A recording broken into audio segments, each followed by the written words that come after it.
Buenas noches, compañeros. Buenas noches, docente, doctora Lourdes González Romero. El tema que vamos a exponer el día de hoy, eh, se ha denominado Entre sombras y psiquis, revelando la persona criminal, en la cual vamos a hacer el análisis de varios casos de personas criminales ocurridas en el mundo entero. Entonces, los integrantes de este grupo son Víctor Franco Urquiza, Karen Sala Sotelo, Eduardo Vargas Torres y Fausto Vire González. Nosotros vamos a comenzar dando una pequeña introducción a los diferentes casos, lo que es la personalidad. La personalidad es un concepto fundamental en la psicología que se requiere las características emocionales, cognitivas y comportamentales distintivas que definen un individuo. La formación de la personalidad es un proceso multifactorial que involucra tanto factores genéticos como ambientales. La personalidad criminal es un tema complejo y fascinante que ha sido estudiado y debatido durante mucho tiempo. Es importante destacar que la mayoría de las personas que presentan características de la personalidad criminal no necesariamente se convierten en criminales, por lo cual tenemos en la teoría de la personalidad el psicoanalista. El psicoanalista, en teoría y resumidas cuentas, intenta entender el modelo de pensamiento y reacción de las personas a través de las vivencias ocurridas a lo largo de la formación de su estado consciente y racional. El conductismo. El conductismo se centra principalmente en la observación de los individuos, dicho de otra manera, centra su estudio en aquello que puede ver a simple vista en lugar de las nociones más profundas del propio ser. El humanista se basa en la conducta de los individuos y del cómo la mente, buscando sentimientos placenteros, se auto realiza en un estatus de que busca prevenir otro al suprimir los indicios o instintos, pensamientos, desánimo o inconformismo. Por lo cual podemos hacer referencia a la pirámide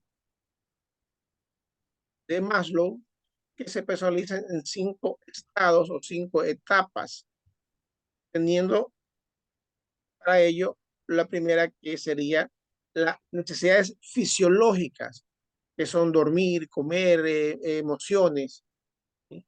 Tenemos otra que es la seguridad, las necesidades de seguridad para la salud, casa y demás cosas referentes a este tipo de necesidades. Tenemos las necesidades sociales, que es la interacción en su medio, ¿sí? Profesional, redes sociales y demás. Las necesidades de autoestima, ¿sí? La prepara, la pre, el respeto a sí mismo, superación, y las de autorrealización, que es los logros que se hace la persona para su desarrollo personal. Comentábamos con el compañero poniendo el primer caso. Buenas noches, abogada.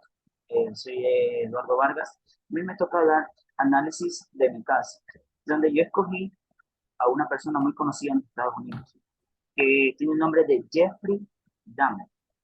Es uno de los ejemplos de este tipo de personalidad, de que tienen trastornos mentales. A ver, eh, para entrar en contexto, Jeffrey Dahmer fue un notorio asesino en serie y caníbal estadounidense, nacido el 21 de mayo de 1960 en Milwaukee, Wisconsin, también conocido como el caníbal de Milwaukee y el carnicero de Milwaukee. Dahmer cometió una serie de crímenes espantosos que conmocionaron al mundo en la década de 1990. Desde una edad temprana, Dahmer mostró signos preocupantes de comportamiento, como la fascinación por los animales muertos, la violencia hacia ellos, la disecación, el maltrato, eh, la descuartización de ellos mismos. Luego, durante su adolescencia, su vida familiar se desmoronó totalmente, ya que sus padres se divorciaron, en donde esto se podría decir como es el nacimiento de sus entornos mentales, principalmente por el abandono, porque su madre lo abandona, prefiere irse con su hermano lejos y dejarlo abandonado, a lo mismo que también lo hace su padre, prefiere irse con su nuevo compromiso y dejarlo abandonado.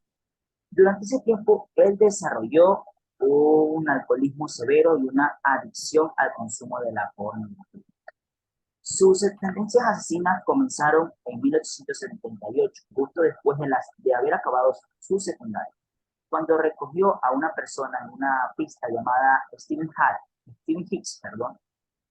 Después de invitar a Hicks a su casa, a su familia, con el pretexto de ofrecerle una bebida, él procedió y lo mató a golpes con una mancuerna. Este incidente marcó el comienzo de una ola de escalofríos que duraría para más de una década.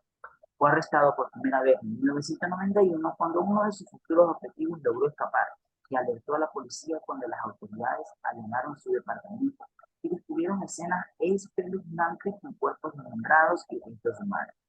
Ahora, durante su juicio en 1992, Dahmer fue condenado por 15 asesinatos, aunque se sospecha que pudo haber cometido más. Ahora, ¿por qué escogí? Luego, obviamente, más adelante fue matado por otro asesino mismo en la cárcel, en donde se enteró y fue matado principalmente por el asesinato que él cometió de un niño, que violó a un niño de 14 años y lo mató. Ahora, ¿por qué escogí este caso? Escogí este caso porque me llamó mucho la atención, porque él desde temprana edad mostró sus trastornos mentales y que sobre todo él no se conformaba solo con asesinar a sus víctimas, sino de descuartizarlos y echarlos en ácido. Y ciertos órganos de sus víctimas se las freía y se las comía como cualquier otro producto, otro alimento. Eso es en cuanto a mi participación y a continuación mi compañero. Muy amable, muy buenas noches, compañera, compañeros, estimada psicóloga, buenas noches, soy Fausto Vire. A continuación voy a presentarles un caso que me llamó mucho la atención, como es el de Albert de Salvo, el estrangulador de Boston. Él era un norteamericano que en la década de 1960 se lo denominó como el estrangulador de Boston porque era un asesino en serie que causó terror en la ciudad de Boston. Fue responsable de múltiples asesinatos y agresiones sexuales, muchas de sus víctimas eran mujeres. Y el caso de Salvo ofrece una perspectiva intrigante sobre los factores psicológicos y sociales que pueden contribuir al comportamiento criminal. Analizando un poco esta tipo de personalidad, pues podemos decir o definir que De Salvo mostró características de la personalidad criminal desde temprana edad, como cuáles, como la falta de empatía, la manipulación y la falta de control.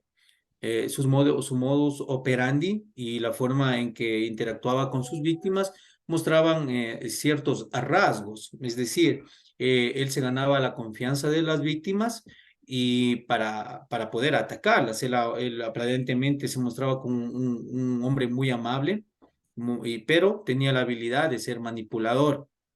Y además, la falta de empatía de Salvo demostró otras habilidades para cometer este tipo de actos violentos o de agresiones sexuales a las mujeres.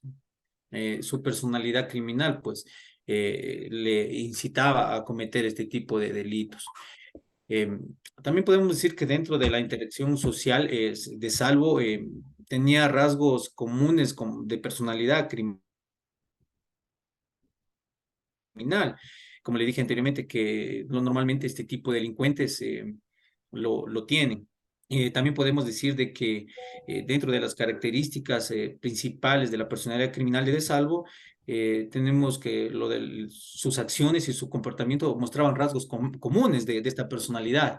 Estos casos también nos ayudan a comprender quizás de mejor manera los factores que contribuyen al comportamiento delictivo y a desarrollar métodos más efectivos para prevenir y tratar la criminalidad. Dentro de algunos instrumentos psicológicos que utilizaron algunos psicólogos y psiquiátricos para poderlo estudiar a Albert de Salvo, están las entrevistas psicológicas, los experimentos psicológicos, las evaluaciones de psicopatía, las evaluaciones de riesgos violentos. Y algunos investigadores llegaron a las conclusiones de que De Salvo sí era un verdadero estrangulador, y ya que exhibía características de psicopatía, la falta de empatía y la habilidad de cometer estos actos violentos sin remordimiento, porque él no sentía ningún tipo de remordimiento. También, no obstante, otros investigadores y especialistas cuestionan la veracidad de las confesiones de DeSalvo, ya que plantean dudas sobre su autenticidad, señalando que no hay pruebas físicas convincentes que vinculen directamente a los asesinatos. A mí personalmente me llamó la atención este caso porque, como le dije anteriormente, DeSalvo demostraba tipos de personalidad criminal, como la psicopatía, los trastornos de personalidad antisocial, el narcisismo y otros. Estas tienen características únicas que afectan al comportamiento criminal. O sea, DeSalvo tenía todo este tipo de comportamientos. Y bueno, me llamó mucho la atención, así que lo analicé. Esto ha sido toda mi intervención. Le doy paso a mi compañera. Buenas noches. Buenas noches, compañeros. Buenas noches, abogada. Bueno, igualmente lo que es, yo he escogido un personaje estadounidense también, llamado Teodoro Robert Bundy. Este personaje nació en Burlington el 24 de noviembre de 1946 y muere a sus 42 años, ya que es ejecutado en la silla eléctrica. Bueno, hablando de este personaje, desde su infancia podemos decir que este recibió ciertas carencias afectivas, pues vivió hasta los 4 años con quien él creía que eran sus abuelos maternos, perdón, sus padres, y con su hermana. Años más tarde, él se entera de que esto no es así, de que ellos realmente eran sus abuelos maternos y quien él creía que era su hermana era realmente su madre.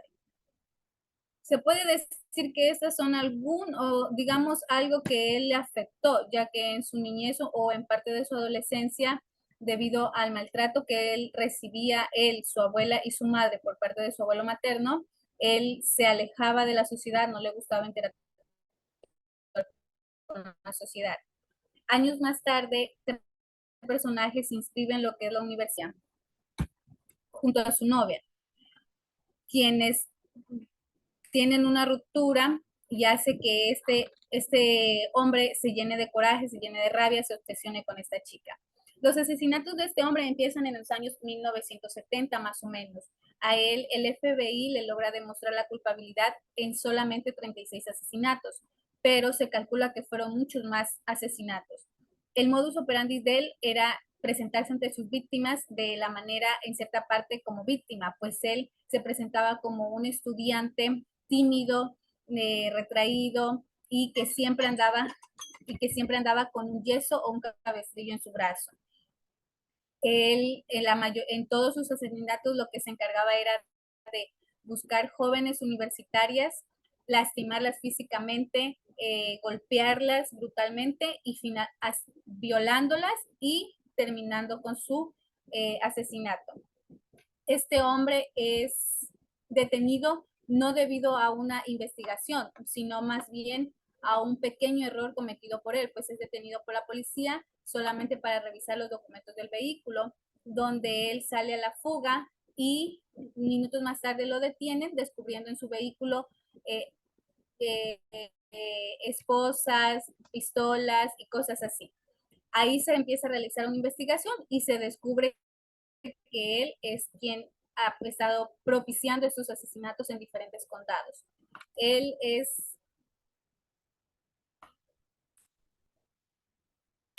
ejecutado el 17 de enero de 1989 bajo la silla eléctrica. Bueno, a mí este caso me interesó realmente porque me parece que para poder llegar a cometer estos delitos tan graves se debe tener como una niñez tan compleja, ¿no? Pero en este caso no lo vemos. Entonces, me pareció interesante saber el por qué y debido a qué realizar estos actos tan criminales. Eso es todo, compañeros.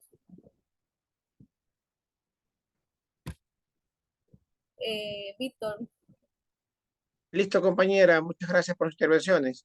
Entonces, en conclusión de todo lo que se ha expuesto, los análisis de los compañeros, sí, podemos decir que la percepción criminal es un campo de estudio en constante evolución y su comprensión sigue siendo un desafío para la comunidad científica y los profesionales del ámbito de la justicia y la salud mental. Abordar este tema de manera integral puede ayudar a desarrollar estrategias más efectivas para prevenir y tratar la delincuencia, así como promover una sociedad más segura y justa. Muchas gracias, compañeros. Psicóloga, Esto es todo por el grupo del Team 2.